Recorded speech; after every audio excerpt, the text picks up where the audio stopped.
प्रतिकूलता है, बड़ी कृपा है आपके ऊपर, लेकिन तैयार रहो, दिन है रात आएगी, तैयार रहो।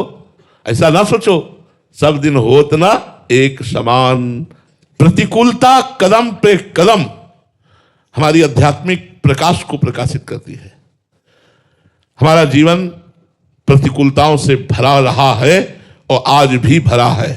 कि आपको तो अभी छोड़ देना चाहिए महाराज। अब उनको हम क्यों कहें, उनकी इतनी कृपा है कि ऐसी प्रतिकूलता में भी वो सत्संग करवा रहे हैं, ऐसी प्रतिकूलता में भी वो भागवती दिनचर्या चलवा रहे हैं। आपकी जय हो प्यारे, आपका मंगल हो प्यारे, आप सुखी रहो प्यारे, आपने बहुत कृपा की है, बहुत कृपा हमारे ऊपर है। ये तो हम आपको दर्शन करा रहे, बकाया हमें प्रतिकूलता का बोध नहीं है।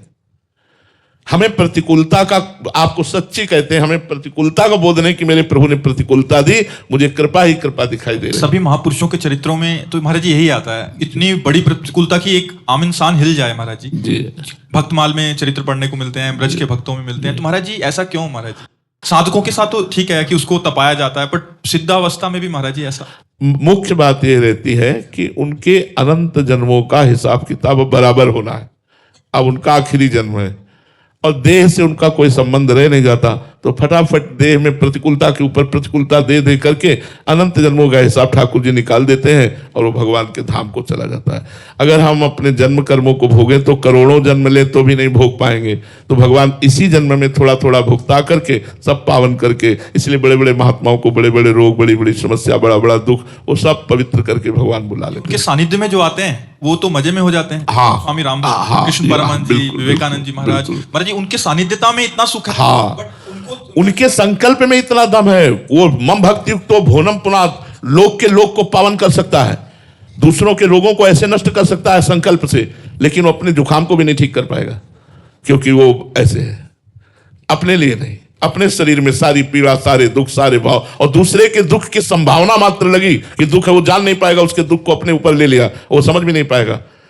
सब अगर समझ जाए तो फिर और उनके लिए बिक जाए कि हमारे को इतना प्यार करते हैं, समझने ही नहीं देते संत महापुरुष, और दूसरे के प्रारब्ध को लेकर अपने शरीर में भोग करके, अपने शरीर के प्रारब्ध को भोग करके और भगवान के धाम को जाते हैं। इसलिए संतों को सबको ही नमन करता है कि वो दूसरों के पापों का नाश करते हैं, दूसरों के प्रारब्ध को स्वयं भोगते हैं और भगवान को रिझा करके, भगवान के यश का गान करके, भगवान में परम तृप्त होते हैं, आनंदित होते हुए शरीर छोड़ते हैं। महाराज जी इसमें जैसे महाराज जी महापुरुष जन के जो सानिध्य में रहते हैं, जो उनके आगे कोई उनके कष्ट आए सामने किसी शरणागत के यहाँ, तो वो महापुरुष इतने कृपालु हैं कि उनका समाधान कर देते हैं, अगर वो भी सही नहीं है तो। हाँ महाराज जी, वैसे ही ठाकुर जी के सानिध्यता का अनुभव करते हैं वो महापुरुष, तो ठाकुर जी महाराज जी, तो ठाकुर जी अंदर बैठ के देख रहे हैं ना, उसके मन को अपने आनंद में डुबो देते हैं और तन को भोग दे देते हैं। तो तन में जैसे डॉक्टर यहाँ ऑपरेशन करता है तो यहाँ शून्य का सुई लगा दिया, अब उसको पता है कि जो मैं चाकू मार रहा हूं इसमें इसको बिल्कुल कष्ट नहीं होगा क्योंकि मैंने पहले शून्य कर दिया है। ऐसे ही भगवान अपने भक्त की इतनी ऊंचाई मन की कर देते हैं आनंद में कि भगवान को पता है कि मैं इसका ये दर्द दूंगा तो ये दर्द इसे परेशान नहीं करेगा, क्योंकि इसके मन को पहले से आनंद रूपी इंजेक्शन लगा चुके हैं। अब वो आनंद में मस्त है, दर्द है तो क्या है, कोई परेशानी नहीं। तो भगवान सर्वज्ञ है ना, ऐसा कष्ट नहीं देते जिसमें भक्त विकल होकर भगवान को भूल जाए, ऐसा तो नहीं देते।